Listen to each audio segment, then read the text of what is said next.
वालेकुम जी, welcome to MTR diary. यार ये अक्सर एक डिबेट चलती होती है जहेज़ के मामले के ऊपर। जहेज़ एक लानत है और अक्सर लोगों ने स्टेटस लगाया होता है, लड़कों ने भी लगाया होता है।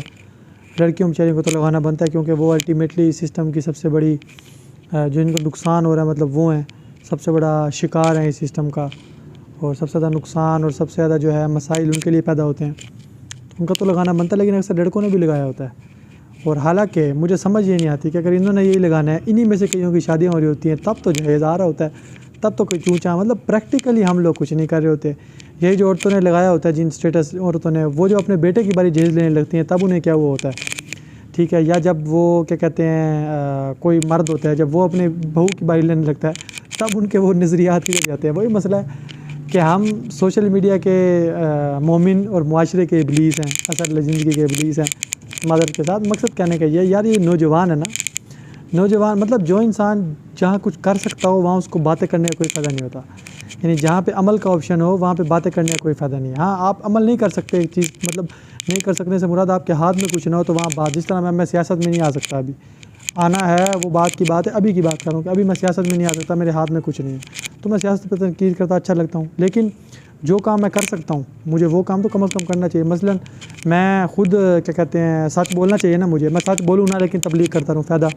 सिमिलरली मैं यूनिवर्सिटी के अंदर हूँ, यूनिवर्सिटी के अंदर जो एक अच्छे स्टूडेंट को करना चाहिए, मुझे वो करना चाहिए ना, वो मैं करना चाहिए, बजाय मैं उसके बोलता रहूँ उस चीज़ का फ़ायदा। तो जो आप कर सकते हो वो आपके अमल से नज़र तो आए, उसके बाद आप बोलते भी अच्छे लगते हो।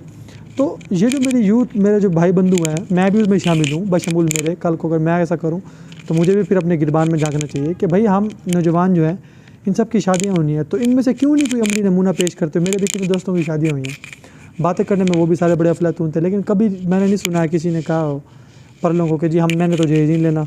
ये जो नौजवान हैं जब शादी कर रहे होते हैं, कहा करें मैंने जहेज़ नहीं लेना। बाज़ दफ़ा ये होता है फिर कि परले मजबूर होते हैं कि जी हमने जहेज़ देना है क्योंकि हमने अपनी बेटी को क्या कहते हैं इतने अरसे से हमने इकट्ठा किया हुआ है, या दुनिया क्या कहेगी। तो इसका हाल ये है कि आप उनसे कहें कि इसकी बजाय ना, अब अगर आपने अपनी बेटी को गिफ्ट के तौर पे कुछ देना है तो वो आपको ऐसी चीज़ दें जो सिर्फ आपकी बेटी के पास हो। यानी आपकी मर्ज़ी है, उसको दें, बेशक छुपा के दें, सबके सामने दें, इज़्ज़त रखने, नाक रखने के लिए। फिर वही बात है, सोसाइटी में नाक रखो, किसकी चीज़ की आप नाक रखेंगे, नाक रखेंगे। तो अगर कोई बंदा वाकई अमली कदम उठाना चाहता है तो पहले तो जड़ा वो बने ना कि मैं लेता ही नहीं जहेज़, मैंने शादी करनी है, मेरी शर्त है, मैं जहेज़ ही नहीं लेता।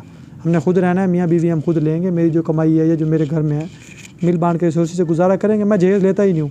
तो पहले ऐसा कोई करे ना, ठीक है। मैं हूँ, अब मैं अगर कल को मेरी शादी होती है, मैं खुद जहेज़ के लिए बड़ी बड़ी लिस्टें बना के दूँ, जितना आ रहा हो चुप कर जाऊँ, गूंगा शैतान बन जाऊँ, बैठ के मैं तबलीग करता रहूँ, फ़ायदा इस चीज़ का। जितने मेरे दोस्त अहबाब सुन रहे हैं, सबसे पहले खुद तैयार करें कि खुद जब अपनी शादियाँ होनी है ना, जहेज़ का 1 टका भी नहीं लेना। सूसर जितनी ज़िद लगाई रखे, अगले जितनी ज़िद लगाई रखे, उनसे कहें वो किसी और फॉर्म में दे दो। मतलब मांगना नहीं है कि अगर बहुत ज़्यादा ज़िद किसी को है कि जी हमने अपनी बेटी को देना, कई लोग खुशी से देना भी चाह रहे होते हैं, कई तो मजबूर होते हैं ना। बेसिकली जहेज़ लाना तो वहाँ पे है ना जहाँ मजबूर हो, कि भाई इस मजबूरी की वजह से कई रिश्ते नहीं हो पाते। लेकिन अब कुछ लोग होते हैं उनके पास अन्ना पैसा होता है, वो कहते हैं हमने बेटी को खुशी से देना, चलो दें, किसी और सूरत में दे दें। कोई बेटी के लिए प्लाट लिख के दे दें कि जी बेटी की बड़ी टेंशन है तो चलो किसी बुरे वक्त में उसे काम आ जाएगा। लेकिन मर्द की तरफ से ज़रा सा भी जो है ना नहीं होना चाहिए कि कुछ चीज़ आए ना, ऐसा नहीं होना चाहिए बिल्कुल भी।